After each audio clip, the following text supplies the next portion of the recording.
नमस्कार दोस्तों, मेरा नाम है विशाल। आप सबका स्वागत है स्टॉक बॉक्स के business standard, financial express and economic times के एनालिसिस वीडियो में। यहाँ पर हम लोग डिस्कस करते हैं बिज़नेस न्यूज़पेपर्स के सबसे बेस्ट आर्टिकल्स को। तो अगर आपको ऐसे न्यूज़ पे फ़ोकस करना है, सुनना है, जो आपके इनकम, आपके खर्चे, आपके इन्वेस्टमेंट्स की वैल्यू एंड जॉब और बिज़नेस प्रॉस्पेक्ट्स को भी अफ़ेक्ट करें, तो आप इस चैनल को अभी सब्सक्राइब कर लीजिए, क्योंकि यहाँ पर हम सिर्फ ऐसे ही आर्टिकल्स को कवर करते हैं, ऐसे ही न्यूज़ को कवर करते हैं। तो यहाँ पे कोई भी क्राइम या पॉलिटिकल न्यूज़ डिस्कस नहीं होगा, जब तक कि वो इन 5 फैक्टर्स को अफ़ेक्ट ना करे, इन 5 फैक्टर्स पर इम्पैक्ट ना डाले। तो आप इस वीडियो से सीख पाएँगे, ये भी सीख सकते हैं कि बिज़नेस न्यूज़पेपर्स को एनालाइज़ करना कैसे है। तो ये भी अगर आपको इंटरेस्ट है तो आप सीख सकते हैं। तो शुरुआत करूँगा मैं एक ओवरव्यू से। आज काफ़ी सारे आर्टिकल्स हैं, मैं आपको बता दूँ, और काफ़ी बढ़िया आर्टिकल्स मिले हैं आज मुझे। सबसे पहला आर्टिकल है एवरेज पे हाइक पेग्ड एट 9.4% इन 2025। 9.4% का एवरेज एस्टिमेटेड पे हाइक होगा ऑन एन एवरेज इस साल इंडियन इनकॉर्पोरेशंस में एम्प्लॉइज का। High subsidies yet to fuel India's EV story. India में अगर आप देखोगे, दुनिया में सबसे ज्यादा सब्सिडी प्रोवाइड करता है इंडिया। किसको? इलेक्ट्रिक व्हीकल्स को। Rupee keeps hitting new troughs yet REER shows it's overvalued. अच्छा, रुपया तो लगातार नीचे जा रहा है, लेकिन क्या आपको पता है कि अगर आप रियल इफेक्टिव एक्सचेंज रेट देखेंगे ना, तो रुपया अभी भी करीब 8% से ओवर वैल्यूड है। एक्सपर्ट्स का ये कहना है। तो होता क्या है रियल इफेक्टिव एक्सचेंज रेट, ये हम जानेंगे, और कैसे रुपया अभी भी ओवर वैल्यूड है। China weighs selling TikTok's US operations to Musk. China सोच रहा है कि टिकटॉक के जो यूएस ऑपरेशंस है, उसे वो एलॉन मस्क को बेच दे। तो क्यों ऐसा हो रहा है, ये हम जानेंगे। क्यूएसआर्स स्टेयर एट स्लजिश Q3। क्यूएसआर्स क्या होते हैं? जो फास्ट फूड चेन होते हैं हमारे, बर्गर किंग, मैकडॉनल्ड्स एंड इसके अलावा डोमिनोज, इन्हें हम लोग क्यूएसआर्स बोलते हैं, क्विक सर्विस रेस्टोरेंट्स। तो यहाँ पे ग्रोथ बड़ी स्लो हो गई है, तो देखेंगे क्यों।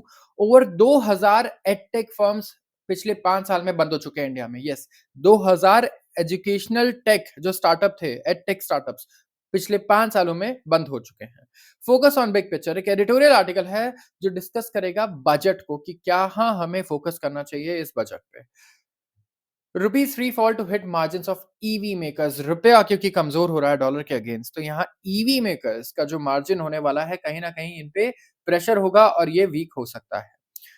Fintechs see a minefield of cost, regulatory issues as DPDP looms। जितने भी फिनटेक कंपनीज है, मतलब फाइनेंशियल टेक्नोलॉजी कंपनीज, प्रॉब्लम हो रही है इन्हें कि जो नए डेटा प्रोटेक्शन लॉज आ रहे हैं ना, इसकी वजह से इन्हें काफी एक्सपेंसेस इनके बढ़ सकते हैं, कॉस्ट बहुत ज्यादा बढ़ सकते हैं। Be healthy to spend on health care एक एडिटोरियल आर्टिकल है, और हमेशा हर बार हम डिस्कस करते हैं कि किस तरीके से हमें अपना हेल्थ का जो बजट है, हेल्थ केयर पे ओवरऑल जीडीपी परसेंटेज में वो इंक्रीज करना चाहिए। Ground realities, ground water contamination poses serious hazards. Ground realities एक एडिटोरियल आर्टिकल है फिर से, और यहाँ बात होगी ग्राउंड वाटर किस तरीके से कंटामिनेट हो रहा है इंडिया में। तो आते हैं सबसे पहले आर्टिकल पे और शुरुआत करते हैं आज का एनालिसिस। सबसे पहला आर्टिकल, हो सकता है काफी लोग खुश हो जाएं इसे पढ़ के, देख करके। एवरेज पे हाइक पेग्ड है एट 9.4% 2025 में, ये रिपोर्ट आई है। इंडिया में जितने भी एम्प्लॉयज हैं, आप एक्सपेक्ट कीजिए कि ऑन एन एवरेज आपको 9.4% का इंक्रीमेंट मिल सकता है अक्रॉस इंडस्ट्रीज की। स्ट्रॉन्ग इकोनॉमिक ग्रोथ रहेगा, डिमांड बढ़ रही है स्किल टैलेंट के लिए, रिपोर्ट्स का कहना है। ट्यूसडे को ये रिपोर्ट आई है। पिछले 5 सालों में सैलरी इंक्रीमेंट जो है वो स्टेडली बढ़ रहे हैं। 8% से, जो 2020 में 8% था, वो हो गया तो projected 9.4% in 2025। And according to total remuneration survey TRS by HR consulting firm Mercer, जो ऑटोमोटिव सेक्टर है वो लीड करता है with anticipated increments of 10% from 8.8%। Yes, automotive sector anticipate कर रहा है कि यहाँ पे इंक्रीमेंट सबसे ज्यादा होगी, करीब करीब 10% की इंक्रीमेंट यहाँ पे इलेक्ट्रिक व्हीकल्स और मेक इन इंडिया इनिशिएटिव की वजह से। जितने भी हमारा ऑटोमोबाइल सेक्टर है, इससे काफी फायदा हुआ है, और ये फायदा किसको होगा? आगे एम्प्लॉयज को भी ट्रांसफर होगा। अगर आप देखिए मैन्युफैक्चरिंग एंड इंजीनियरिंग को, तो एक क्लोजली फॉलो करता है with an increase from 8% to 9.7%, जो रिफ्लेक्ट करता है resurgence in the manufacturing ecosystem. More than 1550 companies India में पार्टिसिपेट कर रही है सर्वे में, एंड ये स्पैन करता है डाइवर्स इंडस्ट्रीज जैसे कि technology, life sciences, consumer goods, financial services, manufacturing, automotive and engineering. Further अगर आप देखोगे रिपोर्ट, तो 37%, 37% ऐसे ऑर्गेनाइजेशन हैं जो अपना हेड काउंट भी बढ़ाने की बात कर रहे हैं, मतलब और हायरिंग करने का सोच रहे हैं इस टाइम पे। तो यहाँ पे भी हमें काफ़ी बढ़िया नंबर्स देखने को मिल रहे हैं। वॉलंटरी अट्रिशन एक्सपेक्टेड है कि स्टेबलाइज़ होगा एट 11.9%, जहाँ पे एग्रीकल्चर और chemical and shared services organisation में ही रहेगा 13%, सबसे हाईएस्ट रेट्स रहेंगे, क्योंकि यहाँ पे कॉम्पिटिटिव टैलेंट मार्केट है, मतलब कॉम्पिटिशन ज़्यादा है एम्प्लॉयर्स में फॉर एम्प्लॉइज़। तो एक्सपेक्टेशन ये भी है कि कुछ ऑर्गेनाइजेशन जो हैं वो स्ट्रेटेजिक रिक्रूटमेंट पे फोकस करेंगे, कॉम्पिटिटिव कॉम्पेंसेशन पे एंड अपस्किलिंग पे एंड एम्प्लॉय एंगेजमेंट पे, ताकि वो अट्रैक्ट कर पाए टैलेंट को, रिड्यूस कर पाए टर्नओवर और सस्टेन कर पाए growth to address workforce demands. आ जाते हैं अगले आर्टिकल पे। High subsidies yet to fuel India's EV story. देखिए, अगर आप डेटा चेक करेंगे ना ओवरऑल सब्सिडीज का, तो आप यहाँ पे इस डेटा को चेक कर सकते हैं।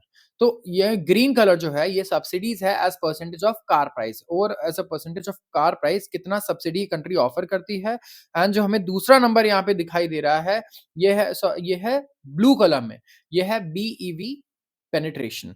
तो ओवरऑल अगर आप देखेंगे तो चाइना में करीब 10% सब्सिडी होती है as a percentage of car, मतलब 10 लाख की कार है तो उसमें 1 लाख गवर्नमेंट की सब्सिडी होती है, और यहाँ पे पेनिट्रेशन आप देखिए 24% है। ओवरऑल साउथ कोरिया में आप देखिए 16% ये सब्सिडी प्रोवाइड करते हैं, पेनिट्रेशन 11% मार्केट शेयर है ईवी का। जर्मनी में 20% की सब्सिडी है हर एक कार पे ऑन एन एवरेज, और 18% मार्केट शेयर हो चुका है ईवी का। इसके अलावा सॉरी, यूएस का अगर आप देखेंगे तो 26% तक का ऑन एन एवरेज एक कार पे सब्सिडी होता है उसकी वैल्यू पे, और 26% ही ईवीज का मार्केट पेनिट्रेशन भी हमें देखने को मिल रहा है।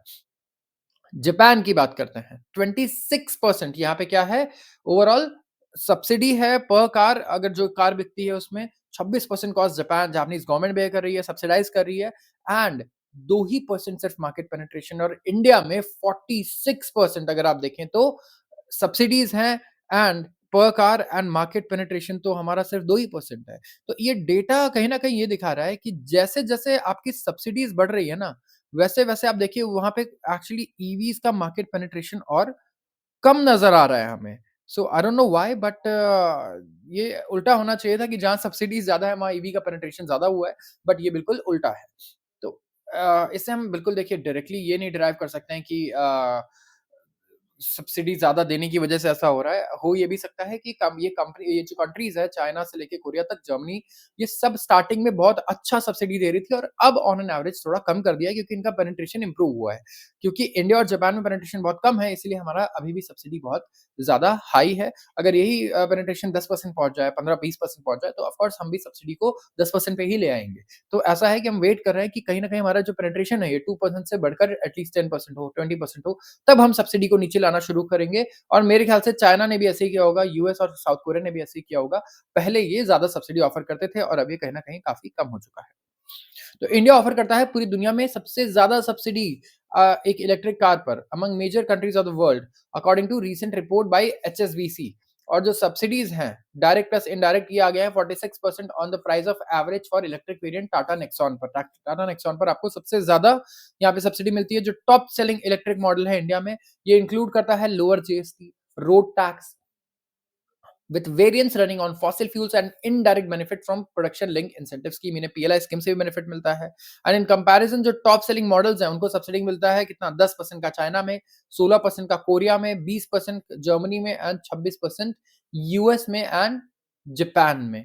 तो ओवरऑल अगर आप देखेंगे तो वो जो कार्स हैं जिन पे सबसे ज्यादा सब्सिडी है, उनका पेनिट्रेशन एक्चुअली कम है। जैसे इंडिया और जापान की स्टोरी आप देखिए, एंड वो कार्स जहाँ पे सब्सिडी काफी ज्यादा कम है, वहाँ पे पेनिट्रेशन काफ़ी हाई दिख रहा है। तो ये ट्रांज़िटरी है, हमेशा इतनी सब्सिडी रहेगी नहीं, और हमेशा हर सब पैटर्न सबका सेम रहा है कि स्टार्टिंग में काफ़ी ज़्यादा सब्सिडी थी एंड उसके बाद काफ़ी धीरे-धीरे, धीरे-धीरे, धीरे करके ये घटाते गए सब्सिडीज़ को, और यही मुझे लगता है सेम पैटर्न रहने वाला है इंडिया में भी। Rupee keeps hitting new troughs yet REER shows it's overvalued. अच्छा, मैंने अभी डिस्कस किया था कि रुपया अगर आप देखोगे लगातार गिर रहा है, कल भी नया रिकॉर्ड लो बनाया, डॉलर लगातार मजबूत हो रहा है, बट इकोनॉमिस्ट कह रहे हैं कि रुपया तो अभी कंपैरेटिवली रिलेटिव बेसिस पे अगर आप देखोगे तो काफी मजबूत है। तो भाई ऐसा कैसे है? वो कोट कर रहे हैं एक नई चीज को, जिसको हम लोग क्या बोलते हैं, हम लोग बोलते हैं इसको आरईईआर, रियल इफेक्टिव एक्सचेंज रेट। तो अब ये जानते हैं कि क्या है ये। इंडियन रुपी जो एक्सेलरेट होकर और डिक्लाइन हो रहा है यहाँ पे अगेंस्ट यूएस डॉलर, नवंबर से लेके अभी तक जनवरी तक अगर आप देखेंगे, ये फर्दर वीकनेस यहाँ पे देखने को मिल सकती है। ये अभी भी ओवर वैल्यूड है, काफ़ी सारी कंपीटिंग करेंसीज़ के अगेंस्ट। येस, अगर आप कंपेयर करें रुपए को, जो दूसरी कंपीटिंग करेंसीज़ हैं, जैसे जापान की करेंसी, चाइनीज़ करेंसी और दूसरी जो कंट्रीज़ हैं, तो ग्लोबल ट्रेड एनवायरनमेंट में ये अभी भी ओवर वैल्यूड है। मतलब जितनी वैल्यू होनी चाहिए, उससे ज़्यादा है इसकी वैल्यू। एंड यहाँ पे जो ग्लोबल ट्रेड एनवायरनमेंट है, अब ये ज़्यादा अनसर्टेन है by likelihood of fresh protectionist tariffs जो आ सकता है यूएस से ट्रम्प के द्वारा। तो 108.14 चल रहा है। ठीक है, जो लेटेस्ट नवंबर रीडिंग है of inflation adjusted currency index. Inflation adjusted currency index का को हम कहते हैं रियल इफेक्टिव एक्सचेंज रेट या फिर REER। यहाँ पे हमने क्या किया है, मैं आपको बताता हूँ कि रुपए को हम लोग कंपेयर कर रहे हैं। यस, रुपए को हम लोग कंपेयर कर रहे हैं एक बास्केट से और इस बास्केट में क्या है? इस बास्केट में है आप समझो करीब-करीब 40 करेंसीज़, ठीक है? और इन 40 करेंसीज़ के अगेंस्ट हम रुपए को कंपेयर करते हैं कि रुपया एक्चुअली बढ़ रहा है या घट रहा है, खाली डॉलर के अगेंस्ट नहीं। और इस 40 करेंसीज़ के बास्केट के अगेंस्ट अगर आप देखोगे तो रुपया अभी करीब-करीब 8.1% से रिलेटिवली ओवर वैल्यूड है।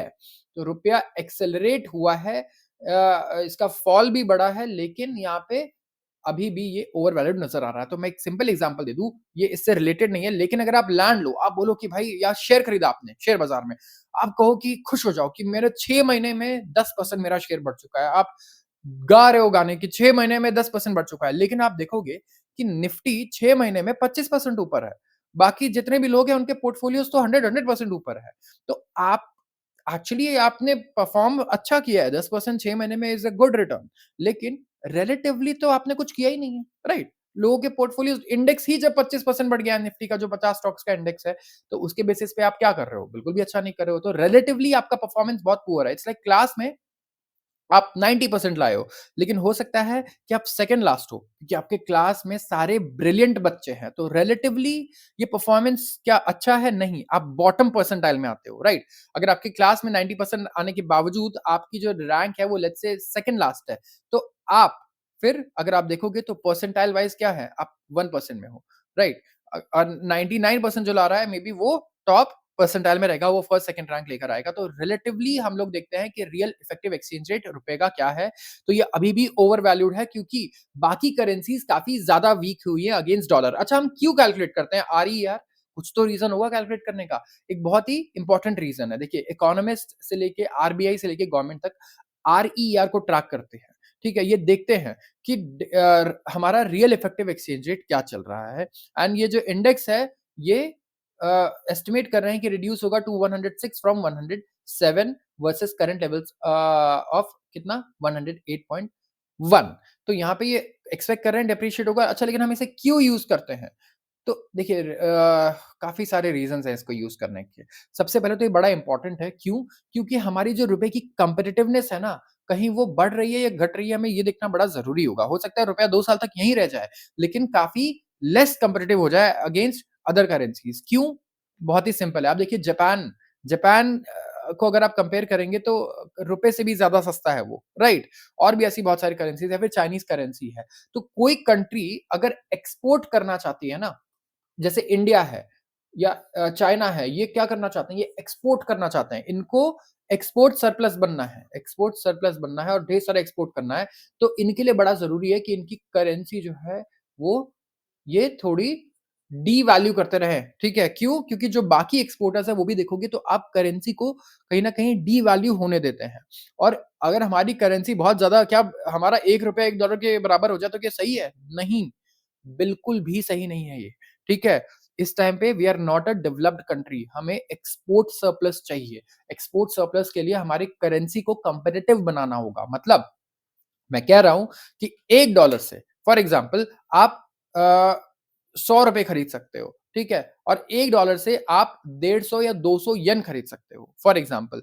तो सामने वाला पर्सीव करता है कि वो उसकी परचेज़िंग पावर ज़्यादा है रुपए के टर्म्स में। अब फॉर एग्ज़ाम्पल ऐसे सोचो कि एक प्रोडक्ट है जो $1 में आपको 2 मिलता है इंडिया से और वही सेम प्रोडक्ट $1 में आपको कितना मिलता है? 2 मिलता है जापान से।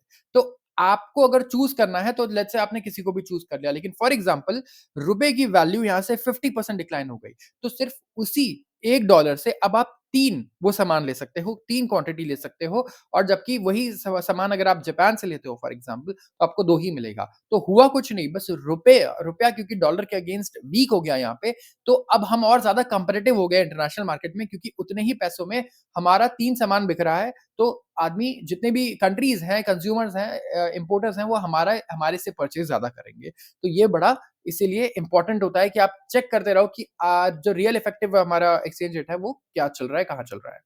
आते हैं अगले आर्टिकल पे, चाइना वे कर रहा है कि वो टिकटॉक के यूएस ऑपरेशंस को बेच दे एलन मस्क को। यस, अब देखिए चाइना पर तो वैसे देखिए हर जगह काफ़ी प्रेशर है ही एंड ओवरऑल अगर आप देखेंगे तो स्पेसिफिकली इंडिया में तो काफ़ी सारे ऐप्स इनके हमने बैन कर दिए इंक्लूडिंग टिकटॉक। यस, तो चाइनीज़ ऑफिशियल्स अब इवैल्यूएट कर रहे हैं क्योंकि यूएस में भी उन पे बहुत ज़्यादा प्रेशर है एंड स्पेसिफिकली ट्रम्प के आने से पहले वो काफ़ी डरे हुए हैं, तो चाइनीज़ ऑफिशियल्स इवैल्यूएट कर रहे हैं एक पोटेंशियल ऑप्शन कि इलॉन मस्क को वो बेच पाएँ अपने यूएस ऑपरेशंस ऑफ टिकटॉक। अगर कंपनी फेल करती है to fend off controversial ban अपने वीडियो ऐप पे अकॉर्डिंग टू पीपल, तो बीजिंग ऑफिशियल्स प्रेफर कर रहे हैं कि टिकटॉक जो है वो ओनरशिप में रहे ऑफ पेरेंट बाइटडांस लिमिटेड। लोगों का ये कहना है और फर्म अभी कंटेस्ट कर रही है एक इम्पेंडिंग बैन जहां पे अपील करेगी टू यूएस सुप्रीम कोर्ट, लेकिन जो जस्टिसेस हैं उन्होंने सिग्नल कर दिया ड्यूरिंग द आर्गुमेंट कि they are likely to uphold the law, जो लॉ है वो उसी को अपहोल्ड करेंगे और ये बैन इन पर रह सकता है। Senior Chinese officials already begin कर चुके हैं कि वो डिबेट करें कंटिजेंसी प्लान्स टिकटॉक के लिए, क्योंकि यहाँ पे एक एक्सपेंसिव डिस्कशन होगा कि किस तरीके से वर्क करना है डोनाल्ड ट्रंप के एडमिनिस्ट्रेशन के साथ एंड इसमें एक ऑप्शन ये है कि आप यहाँ पे मस्क एलॉन मस्क के से बात करो एंड जो पोटेंशियल हाई प्रोफाइल डील है with one of the Trump's closest allies, ये होल्ड करता है कुछ अपील फॉर चाइनीज गवर्नमेंट, जो एक्सपेक्टेड है कि इनका भी कुछ से होगा कि टिकटॉक किसको बिकना चाहिए। यहाँ पे चाइनीज गवर्नमेंट का भी कहीं ना कहीं रोल होगा।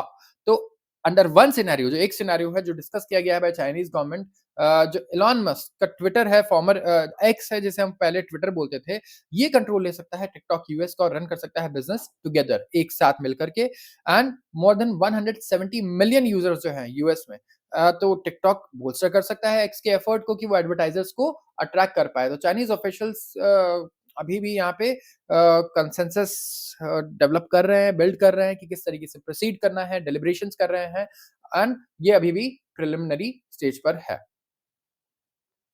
QSRs stare at sluggish Q3। तो यहाँ पे बात कर रहा हूँ मैं क्वार्टरली, देखिए क्वार्टरली रिजल्ट्स का सीजन चल रहा है स्टॉक मार्केट में, ठीक है? एंड स्टॉक मार्केट में जब अगर आप देखोगे तो अलग-अलग सेक्टर्स हैं, इंडस्ट्रीज हैं हमारी लिस्टेड। तो इस बार हम बात कर रहे हैं QSR की, जो क्विक सर्विस रेस्टोरेंट है जैसे बर्गर किंग, मैकडॉनल्ड्स, डोमिनोज, यहाँ पे काफ़ी प्रेशर आ गया है इनके ऊपर क्योंकि आर्टिकल का कहना है कि इंडिया फील कर सकता है pressure of ongoing economic slowdown in Q3, क्योंकि कंज्यूमर्स कट बैक कर रहे हैं on discretionary spending particularly urban areas में अकॉर्डिंग टू एनालिस्ट।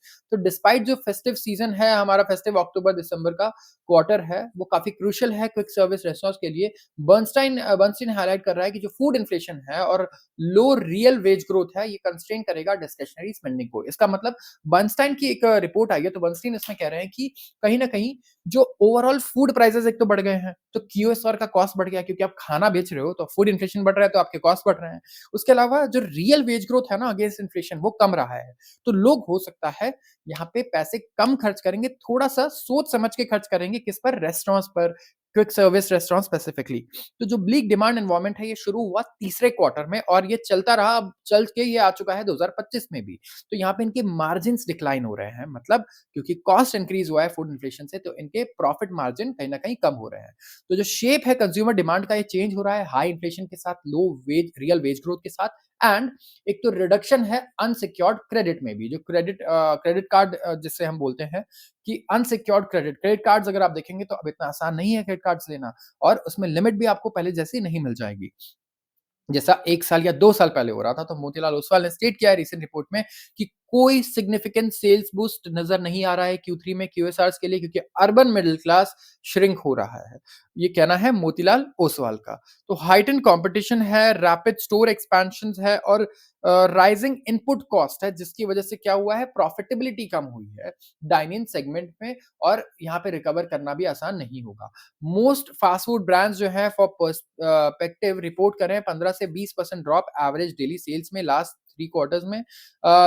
अगर आप जुबिलेंट फूड वर्क्स देखेंगे जो मास्टर फ्रैंचाइज़ है Domino's, Dunkin Donuts, Devyani International जो ऑपरेट करता है, केएफसी, पिज़्ज़ा हट इन सब ने बेनिफिट किया है स्ट्रॉन्ग फूड डिलीवरी ऑपरेशन से। तो डाइन इन कहीं न कहीं और कम हुआ है।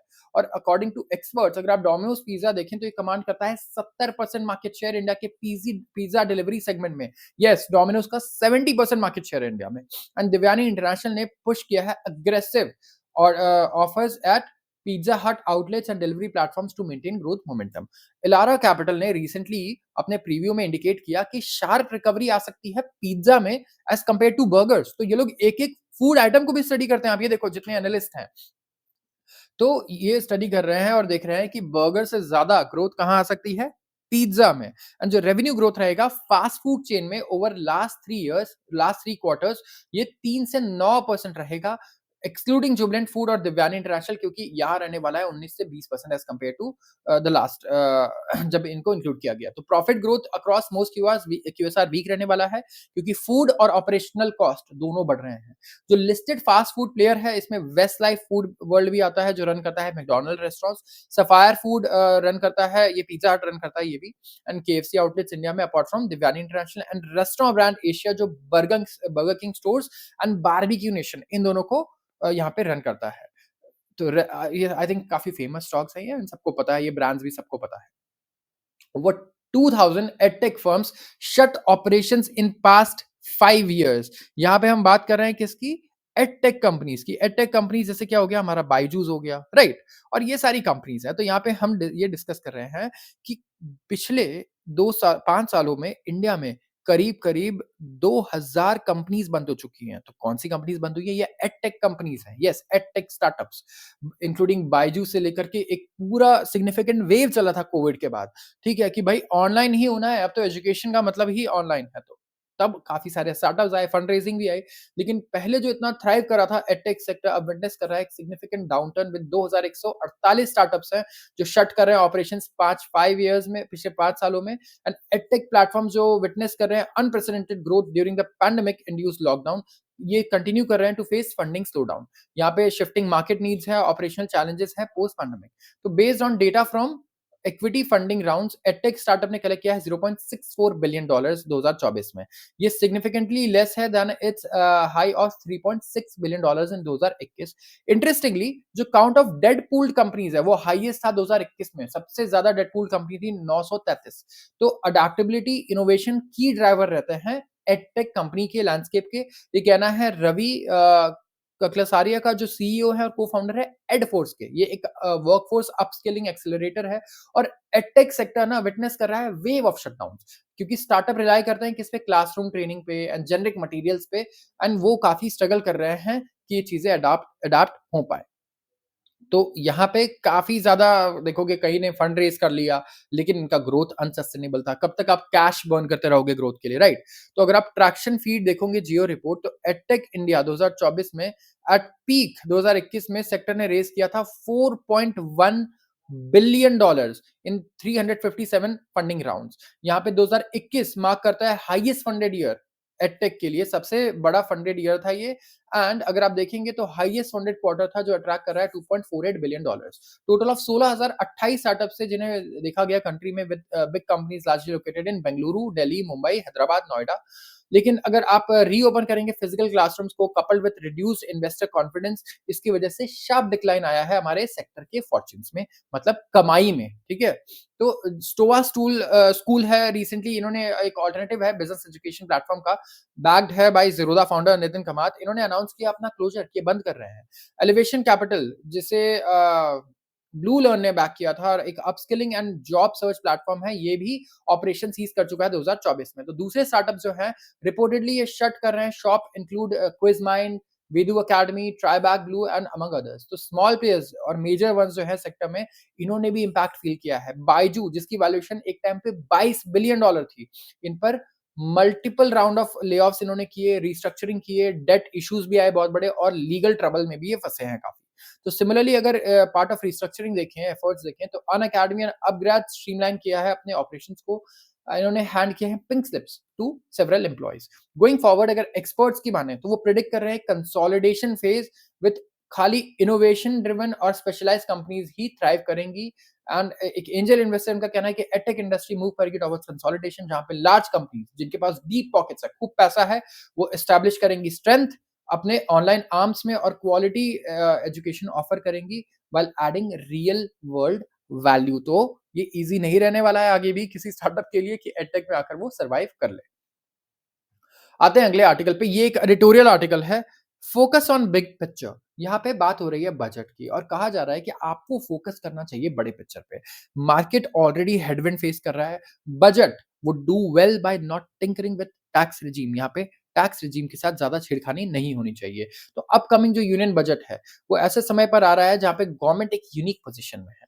ये ज़्यादा इम्पैक्ट के बारे में तो नहीं सोचेगी इलेक्शंस पे क्योंकि कोई इलेक्शंस है नहीं।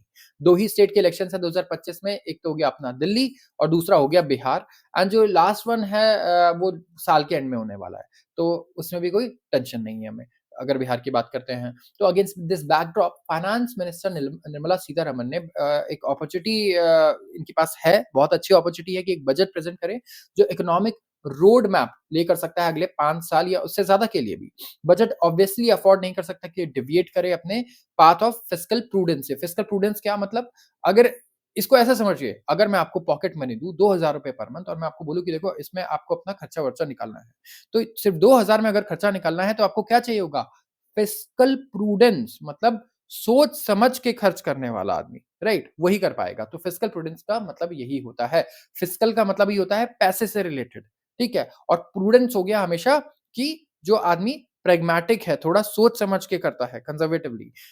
तो इट हैज़ स्टार्टेड तो जो कंज़र्वेटिव मैनेजमेंट है इकोनॉमी का, उसने हमें काफ़ी अच्छे से सर्व किया है, स्पेशली आफ्टर कोविड। और ये बहुत सही टाइम हो सकता है कि हम पर्स्यू करें डिसइन्वेस्टमेंट मतलब जितनी हमारी पीएसयूज़ है, वहाँ से शेयर्स को बेचें, ठीक है? वो पैसा हम लोग विथड्रॉ करें एंड हम लोग स्ट्रैटेजिक डाइवेस्टमेंट भी कर सकते हैं non core public sector undertakings में। Among many complaints that investors have had for the past budgets is the absence of stable tax framework।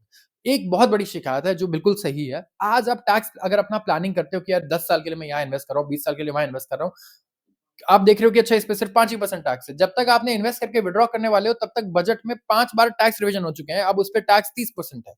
तो ये जो अनप्रेडिक्टेबिलिटी है ना, इसकी वजह से क्या हो रहा है कि हम लोग आगे का कुछ प्लान ही नहीं कर पा रहे हैं, राइट? टैक्स प्लानिंग तो आप कर ही नहीं सकते हो क्योंकि कब क्या टैक्स कहाँ बढ़ जाएगा, घट जाएगा, कुछ भी कहना पॉसिबल मतलब कुछ भी स्टेबिलिटी नहीं है।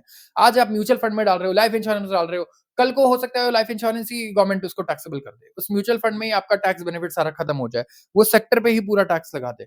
इतनी फास्ट हमारे टैक्स चेंजेस होते हैं। जैसे कि कैपिटल गेन्स टैक्स को बढ़ाया गया लास्ट बजट में, एक ये बहुत सही एग्जांपल है। यहाँ पे 10% सबसे पहले तो कैपिटल गेन्स टैक्स लगाया गया 2018 में जो पहले कुछ भी नहीं था। उसके बाद गवर्नमेंट ने इंक्रीज़ कर दिया इसको टू 12.5% लास्ट बजट में, 2.5% और बढ़ा दिया और रूमर्स बहुत स्ट्रांग है कि ये 15 से 20% भी हो सकता है। तो ये भी बात चल रही है इन्वेस्टर्स से डेरिवेटिव सेगमेंट में कि यहाँ पे और हाई टैक्स देखने को मिल सकता है कि हाउसहोल्ड सेविंग्स जो है वो फाइनेंशियल मार्केट में आए ही ना। हाउएवर ये काफ़ी बैड आइडिया होगा अगर गवर्नमेंट जो है फिर से टैक्स रेट्स के साथ टिंकर करती है विदिन मंथ्स और ये बहुत सही रीज़न भी है यहाँ पे। अगर आप देखें तो 4.5 साल का बुल रन रहा है एंड थिंग्स काफ़ी टाइटर हो गई हैं हमारे स्टॉक मार्केट में due to string of bad news आए हैं हमारे स्टॉक मार्केट के लिए। सेंसेक्स डाउन है करीब 11% सितंबर से एंड रुपी करीब 3.5% गिर चुका है। स्लो डाउन देखने को मिला इंडियन इकोनॉमी में 5.4% का हमने ग्रोथ रिकॉर्ड किया था, राइट? और डिसअपॉइंटिंग सेकंड क्वार्टर नंबर्स आए इंडियन इनकॉर्पोरेशन द्वारा भी मतलब कंपनीज के भी जो क्वार्टरली रिजल्ट्स थे बहुत ही बेकार आए थे पिछली बार अगर आप देखोगे।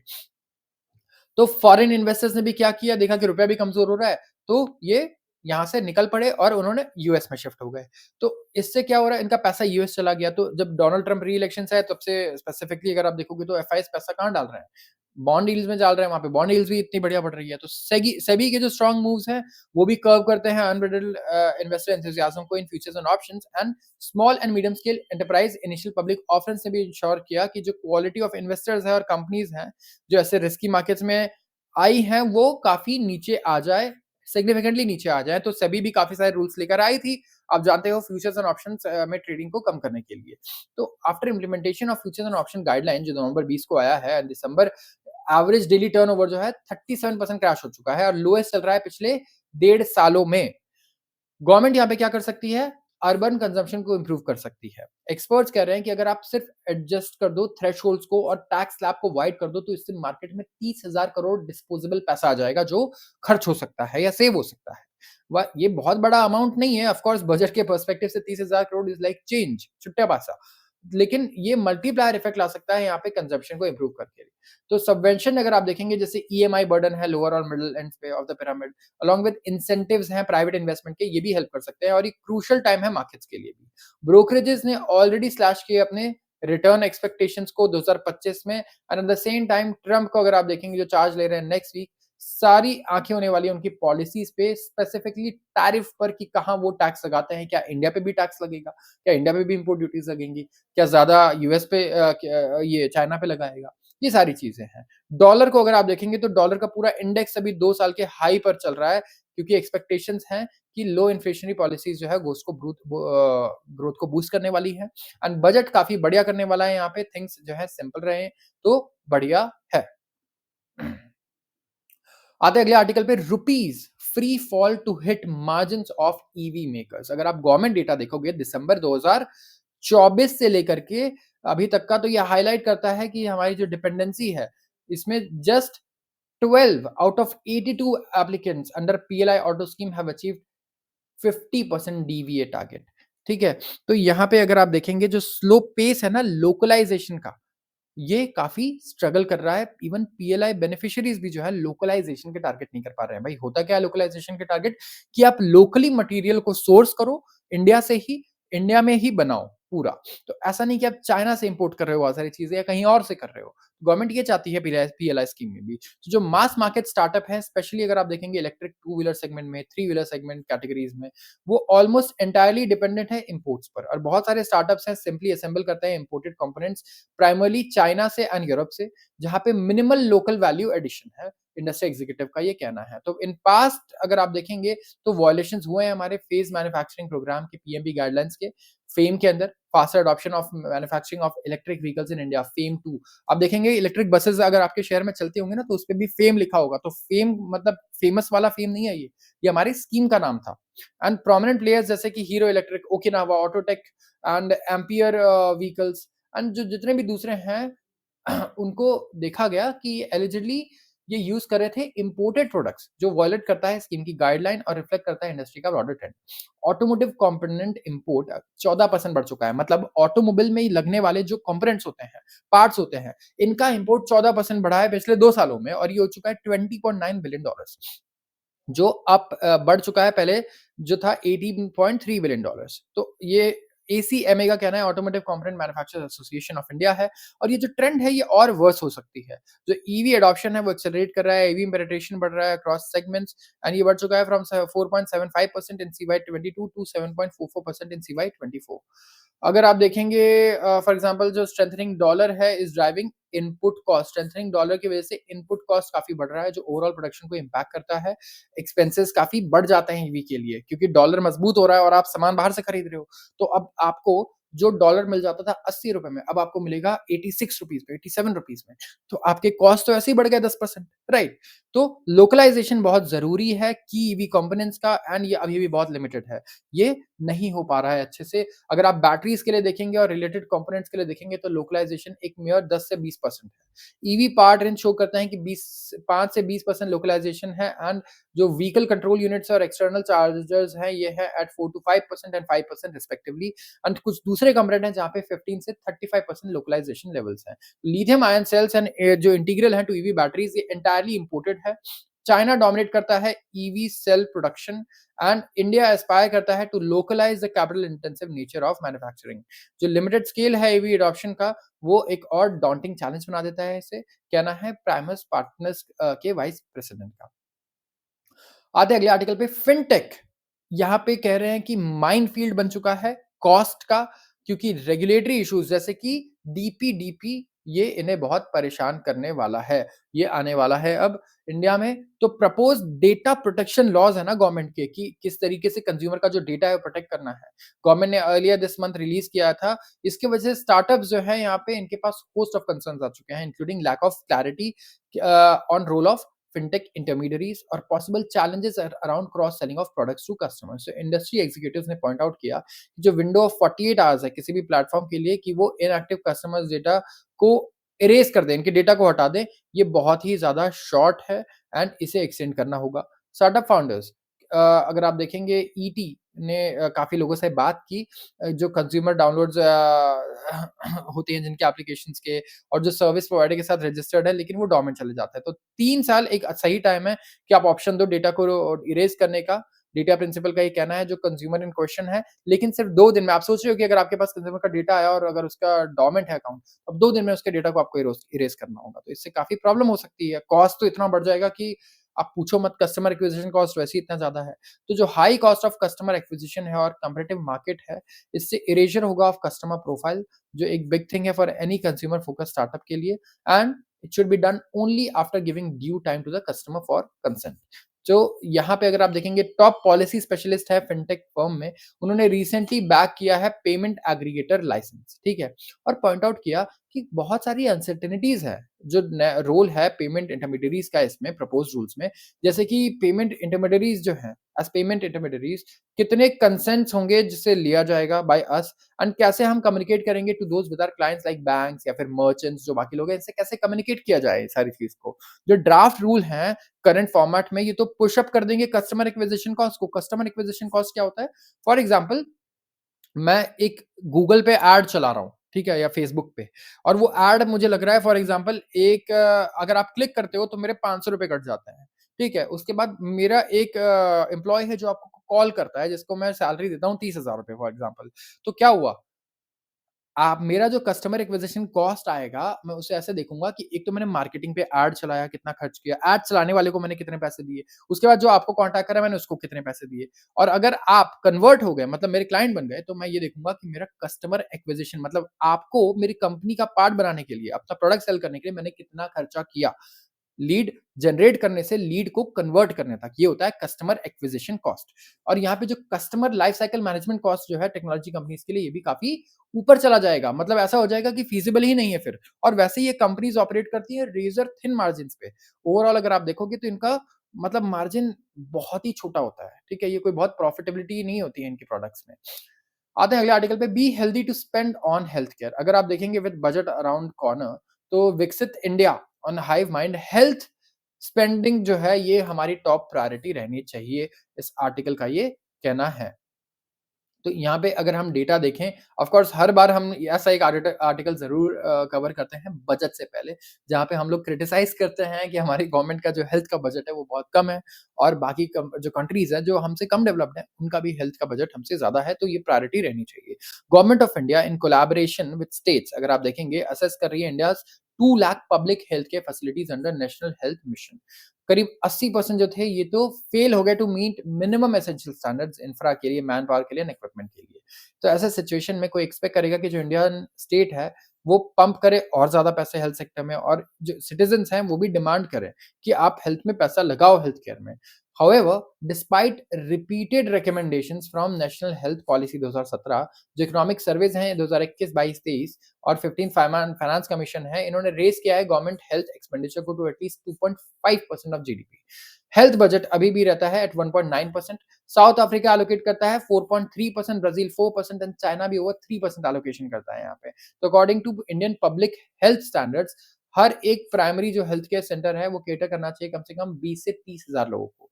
एंड इंस्टेड जो फिगर है, ये एक्सीड करता है 36,000 एज़ ऑफ 2020-21। जो कम्युनिटी हेल्थ सेंटर्स हैं, वो स्पेशलाइज़्ड सर्विसेज़ देने के लिए बने हैं और वो तो और भी वर्स्ट कंडीशंस में है, राइटर का ये कहना है।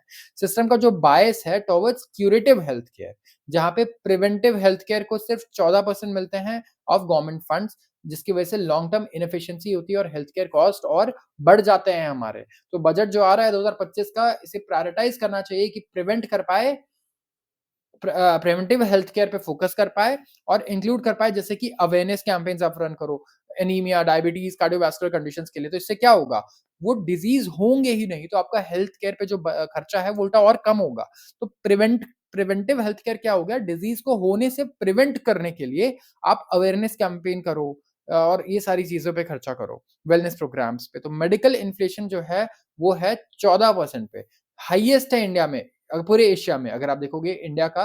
एंड यहाँ पे जस्टिफाइड कॉल्स है कि हम रेज़ करें section 80D reduction of IT act and exempt करें health care insurance premium for 18% GST. तो अगर आप विकसित नेशन बनना चाहते हो तो इनएक्सट्रिकेबली लिंक्ड होगा हेल्थ से, हमारे सिटीजन्स के। हम बोलते हैं कि हमारे लोग ही सबसे बड़ी हमारी पावर है, क्योंकि हमारे पास सबसे बड़ा यूथ पॉपुलेशन है। तो यूथ पॉपुलेशन अगर बीमार होगा तो इंडिया ग्रो नहीं कर पाएगा। तो हेल्थ केयर पे खर्च करना इसलिए बहुत ज़रूरी है। आते हैं अगले आर्टिकल पे। ये भी एक एडिटोरियल आर्टिकल है, ground realities. Ground water contamination ना काफ़ी सीरियस हैज़ार्ड्स पोज़ कर रहा है इस वक़्त। इंडिया का जो रिलायंस है ग्राउंड वाटर पे as primary source, ground water जो ज़मीन से पानी निकलता है, ये हमारा प्राइमरी सोर्स होता है ड्रिंकिंग वाटर का। एंड इरिगेशन भी काफ़ी तेज़ी से बढ़ा है ओवर द ईयर। करीब 85% ऑफ रूरल वाटर सप्लाई और 62% ऑफ कंट्री का इरिगेशन नीड्स हम लोग ग्राउंड वाटर से फुलफिल करते हैं। एंड इसका जो इम्पोर्टेंस है हम ओवरस्टेट कर ही नहीं सकते। हाउएवर जो अगर आप देखेंगे, हाउएवर जो annual ground water quality report है 2024 में, जो रिलीज की गई थी recently by central ground water board, ये हाईलाइट करता है alarming levels of contamination in ground water across country. Not only ground water under valued है एंड ओवर एक्सप्लॉइटेड है, लेकिन इसकी जो क्वालिटी है ये भी काफी निग्लेक्ट की गई है। ये रिपोर्ट बताता है कि करीब 20% जो सैंपल्स हैं वो permissible level for nitrate exceed करते हैं, और 9.04% ऑफ दोज इनमें फ्लोराइड लेवल्स हैं अबव लिमिट। तो आर्सेनिक कंटामिनेशन जो है पाया गया 3.5% सैंपल्स में, notably Ganga Brahmaputra flood plains में। एंड जो क्वालिटी है ये वेरी करता है कंसिडरेबली अक्रॉस इंडियन स्टेट्स। तो स्टेट्स जैसे कि अरुणाचल प्रदेश, मिजोरम, मेघालय, यहाँ पे तो 100% कंप्लायंस है नॉर्म से set by bureau of Indian standards. High contamination hotspot कहाँ पे थे? राजस्थान, पंजाब, हरियाणा, आंध्र प्रदेश। पंजाब में तो हाई नाइट्रेट कॉन्सेंट्रेशन है, क्यों? क्योंकि वहां पे एक्सेसिव यूज हो रहा है फर्टिलाइजर का, एंड एग्रीकल्चर रन ऑफ की वजह से वाटर अनसेफ हो गया है पीने के लिए। राजस्थान में प्रॉब्लम डिफरेंट है, लेकिन वो भी बहुत सिवियर है। ग्राउंड वाटर कंटामिनेशन इंडिया में क्या होता है, ये रिजल्ट है कॉम्बिनेशन ऑफ नेचुरल और एंथ्रोपोजेनिक फैक्टर्स का। जैसे कि आप इंक्लूड कर लो आप इसमें natural leaching of minerals, industrial discharge, industries ऐसे ही डिस्चार्ज कर देती है नदियों में अपना पूरा वेस्ट, ठीक है। अनरेगुलेटेड माइनिंग है हमारे यहाँ बहुत ज्यादा, एक्सेसिव यूज है केमिकल फर्टिलाइजर का और पेस्टिसाइड्स का खेती करने के लिए। जो सैलिनिटी है वो भी बढ़ी है, और जो प्रेजेंस है माइक्रो प्लास्टिक्स की वो भी बहुत बड़े प्रॉब्लम है अर्बन एरियाज में स्पेसिफिकली। अगर आप देखोगे तो चैलेंज है अनट्रीटेड सीवेज। ये सारा जो अनट्रीटेड सीवेज है आप देखोगे नदियों में चला जाता है। जो इंडस्ट्रियल इफ्लुएंस हैं ये जो है एक्विफायर्स में चले जाते हैं। जैसे कि अगर आप गंगा या ब्रह्मपुत्र ही देखोगे तो ओवरऑल गंगा प्लेन्स में भी जितनी भी इंडस्ट्रीज हैं वो डिस्चार्ज कर देती हैं अपना सारा वेस्ट नदी में। इसके अलावा जितनी भी सिटीज है, गंगा नदी जहाँ से जा रही है अगर आप देखोगे तो यहाँ पे नाले बने हुए हैं, तो सिटी का पूरा जो सीवेज है ना वो उस नदी में ही कनेक्टेड है, और ये प्रॉपरली बनाया गया है वहाँ की म्युनिसिपैलिटीज द्वारा। तो कोई रिस्पेक्ट वैसे भी नहीं करता है हमारे रिवर्स को भी अगर आप देखोगे। तो जो प्रीवियसली जो स्टडीज की गई है वो दिखाती है कि जो लार्ज शेयर है अर्बन ग्राउंड वाटर सैंपल्स के, वहां पे सिग्निफिकेंट बहुत बड़े माइक्रोबियल कंटामिनेशन है due to improper waste management. Poor ground water quality एक फार रीचिंग कॉन्सिक्वेंस ला सकता है हमारे पब्लिक हेल्थ के लिए। जो इम्पैक्ट है एग्रीकल्चर पे वो भी बहुत बड़ा कंसर्निंग होगा। जो कंटामिनेटेड ग्राउंड वाटर है ना कि सिर्फ रिड्यूस करेगा क्रॉप यील्ड्स, बल्कि रेंडर करेगा वाटर को अनसूटेबल इरिगेशन के लिए, और इंट्रोड्यूस करेगा harmful substances in the food chain. Farmers coastal regions में फॉर इंस्टेंस रिपोर्ट कर रहे हैं कि यहाँ पे प्रोडक्टिविटी कम हुई है, क्योंकि पानी में नमक ज्यादा हो गया, सैलिनिटी ज्यादा हो गई है ग्राउंड वाटर में। एंड यहाँ पे ओवर एक्सट्रैक्शन और भी हुआ है और सी वाटर इंट्रूजन भी हुआ है।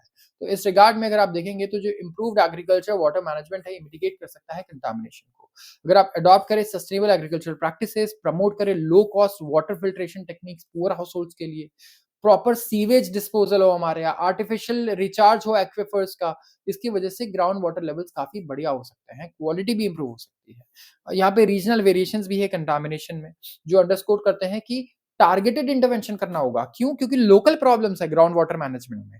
जैसे उत्तराखंड हो सकता है यहाँ पे प्रॉब्लम, या बात की गई है कहाँ पे हमारे 100% जैसे जहाँ पे कंप्लायंस है मेघालय जो सेवन सिस्टर्स है वहाँ पे। लेकिन अगर आप गुजरात जाए, राजस्थान जाए, वहाँ पे अलग प्रॉब्लम हो सकती है, महाराष्ट्र में अलग प्रॉब्लम हो सकती है। साउथ इंडिया में हमारे तमिलनाडु में, केरला में डिफरेंट टाइप्स ऑफ प्रॉब्लम हम देख सकते हैं। जैसे सैलिनिटी वाली प्रॉब्लम जो है ये कोस्टल एरियाज में हो सकती है, चाहे वो केरला हो, चाहे तमिलनाडु हो, चाहे कर्नाटका हो, यहाँ पे फेस कर सकते हैं। वैसे ही नॉर्थ इंडिया में डिफरेंट प्रॉब्लम्स हो सकती हैं।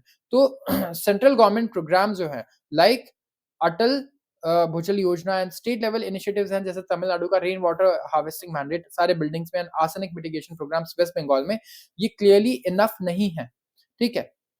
बहुत एसेंशियल होगा कि हम लास्ट माइल पार्टिसिपेंट्स को लेकर आएँ, लोकल इंस्टीट्यूशंस को लेकर आएँ और कम्युनिटी मेंबर्स को भी लेकर आएँ, ताकि वो चार्ज ले सकें डिसीजंस का, वो डिसीजंस लें related to ground water management और हम एक हाइड्रो जियोलॉजिकल मॉनिटरिंग नेटवर्क भी बनाएँ, ताकि हम लोग प्रॉपर प्लान करें वाटर सिक्योरिटी प्लान ग्राम पंचायत लेवल पे और इनकॉर्पोरेट करें इंडिजिनस नॉलेज, जो हमारी लोकल नॉलेज है।